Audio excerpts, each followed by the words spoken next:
अरे ओ भैया, आप कौन हैं? आप तो मेरे गुरुजी के ठाकुर नहीं हो, फिर आप कौन हैं? मैं इंद्रदेव हूँ। कौन इंद्रदेव? मैं किसी इंद्र विंदर को नहीं जानता। मैंने तो पहले तुम्हें कभी नहीं देखा।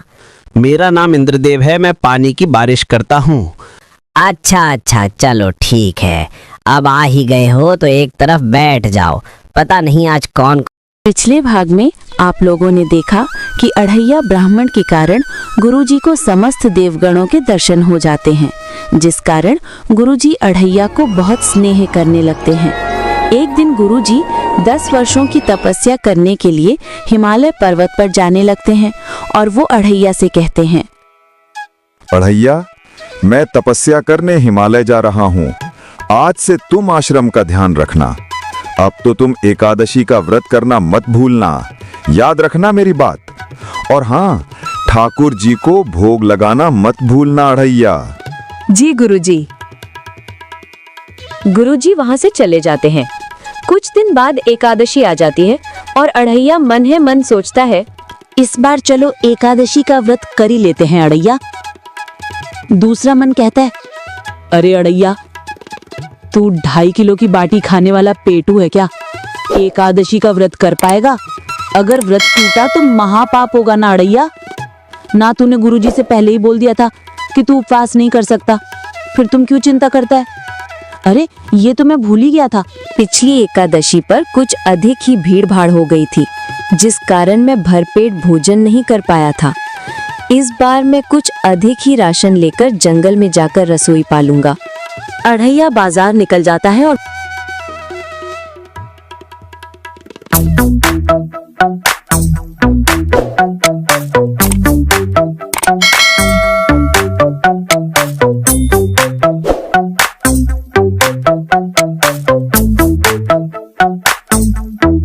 राम राम दुकानदार भैया। राम राम अढ़ैया ब्राह्मण जी, बताइए मैं आपकी क्या सेवा कर सकता हूँ? दुकानदार भैया, मुझे कुछ सामान चाहिए था राशन का। बताइए ब्राह्मण जी, क्या क्या दे दूं? अढ़ैया बाजार निकल जाता है और वो एक दुकान पर जाकर दुकानदार से कहता है, अरे भैया दुकानदार, मुझे 20 किलो आटा, 10 किलो चावल, 5 किलो घी और 5 किलो दाल, सारा सामान बांध दो। अरे अढ़ैया आश्रम में भंडारा है क्या? तुम इतना सारा सामान ले जा रहे हो? तुम्हें इन सब बातों से क्या लेना देना? तुम्हारा काम है सामग्री देना, तो सामग्री दो ना। अरे अढ़ैया, नाराज क्यों होता है? मैंने तो ऐसे ही पूछ लिया। ये लो अपना सामान और मेरे पैसे दो। ठीक है दुकानदार भैया, ये लो अपने पैसे। अढ़ैया सारा सामान लेकर रास्ते में मन ही मन सोचता हुआ प्रसन्न होता है कि कई दिनों बाद भरपेट खाने को भोजन मिलेगा। लेकिन अचानक उसे याद आता है कि अरे, रसोई बनाने के बाद तो ठाकुर जी को भोग लगाना होता है और ठाकुर जी न जाने किस किस को बुला लेता है और मैं भूखा ही रह जाता हूँ। अरे गुरुदेव के ठाकुर का क्या करे। ऐसा करते हैं कि इस बार रसोई पकाने के बाद मैं ठाकुर को खाने पर ही नहीं बुलाऊंगा। न रहेगा बांस, न बजेगी बांसुरी। ये सोचकर अढ़ैया रसोई बनाने लगता है।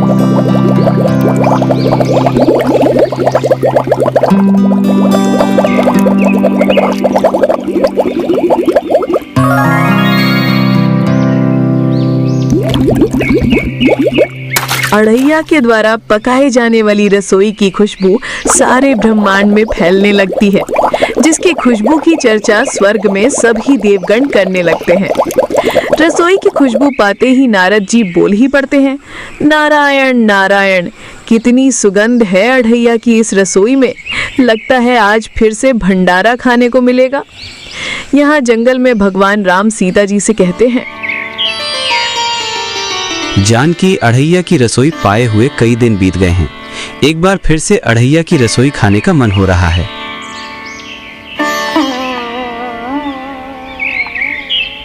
हाँ, स्वामी अढ़ैया इस बार फिर से रसोई बना रहा है। जानकी, अढ़ैया इस बार खाने पर वह मुझे बुलाने वाला नहीं है। वह सोचता है कि हम लोगों के कारण वह हर बार भूखा रह जाता है। स्वामी अढ़ैया आपका सबसे प्रिय भक्त है। उसकी कोई भी बात जब आपको बुरी नहीं लगती तो आपको खाना खाने से भला वो कैसे रोक सकता है? हाँ, सही कहती हो सीते। उसके द्वारा पकाई रसोई इतनी स्वादिष्ट होती है, मैं तो क्या ब्रह्मांड के देवगण भी अपने आप को अढ़ैया की रसोई खाने से नहीं रोक पाएंगे। स्वामी, इस बार अढ़ैया ने काफी अधिक मात्रा में खाना बनाया है। हाँ, देवी अढ़ैया इस बात से अनजान है कि इस बार तो और भी अधिक देवगणों की संख्या बढ़ने वाली है। तो स्वामी, इस बार कौन कौन भंडारे में आने वाला है? देखती जाओ देवी। आज तो मैं भरपेट खाने वाला हूँ। आज अगर ठाकुर 10-20 आदमी लेकर भी आएगा तब भी मेरे पास काफी राशन है। चलो, मेरा खाना तैयार हो गया है, जल्दी से थाली लगा लेता हूँ। अरे यार, क्या करूँ? ठाकुर को बुलाऊं या नहीं? अगर नहीं बुलाया तो गुरुजी नाराज होंगे। चलो बुला ही लेता हूँ। गुरुजी के ठाकुर, आओ और आकर खाना खा लो। अढ़ैया की आवाज सुनकर सबसे पहले भंडारे में इंद्रदेव पहुंच जाते हैं।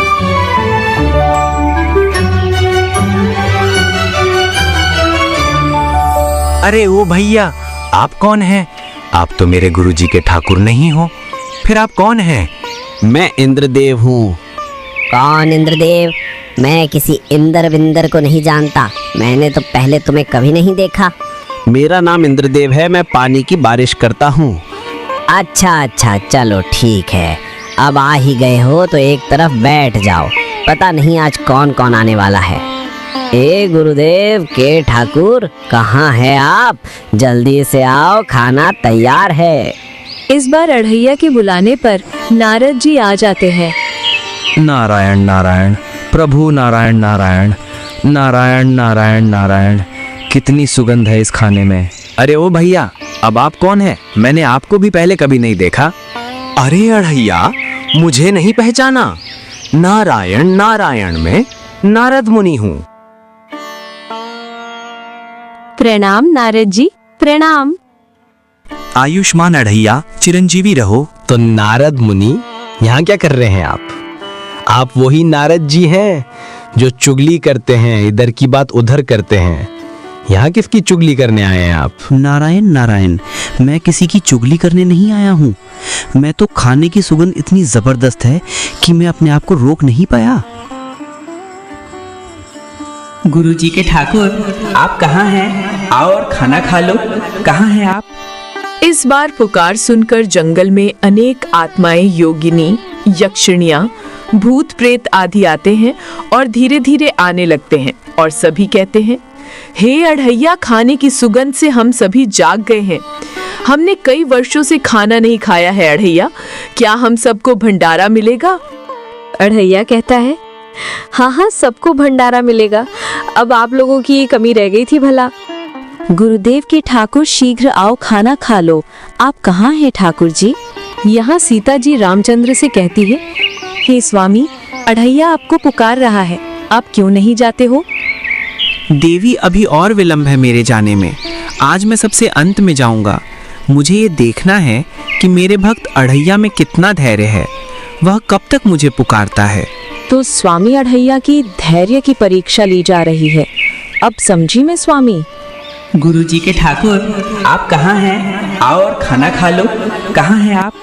अब की बार खाना खाने के लिए माता लक्ष्मी जी, गणेश जी, शंकर जी, पार्वती जी, ब्रह्मा जी एवं यमराज आदि देवगण आते हैं और अढ़ैया से कहते हैं, हे अढ़ैया, हम सब देवगण आ गए हैं।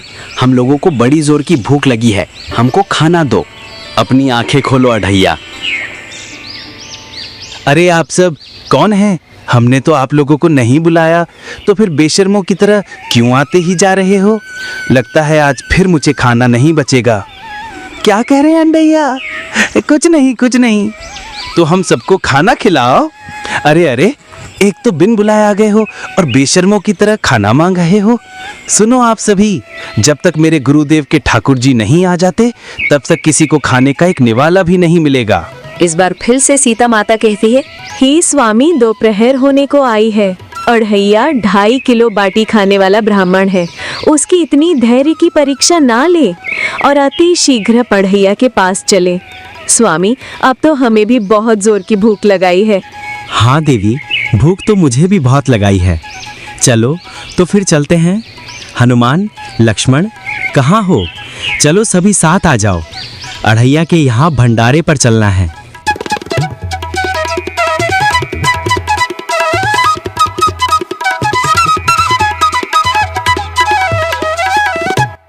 हे गुरुदेव के ठाकुर कहाँ हैं आप? खाना तैयार है, जल्दी आ जाइए गुरुदेव जी के ठाकुर। अढ़ैया अपनी आंखें खोलता है और कहता है, हे गुरुदेव के ठाकुर जी, आने में इतना विलंब क्यों किया?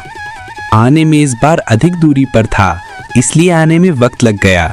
चलिए ठाकुर जी, भोग लगा लीजिए।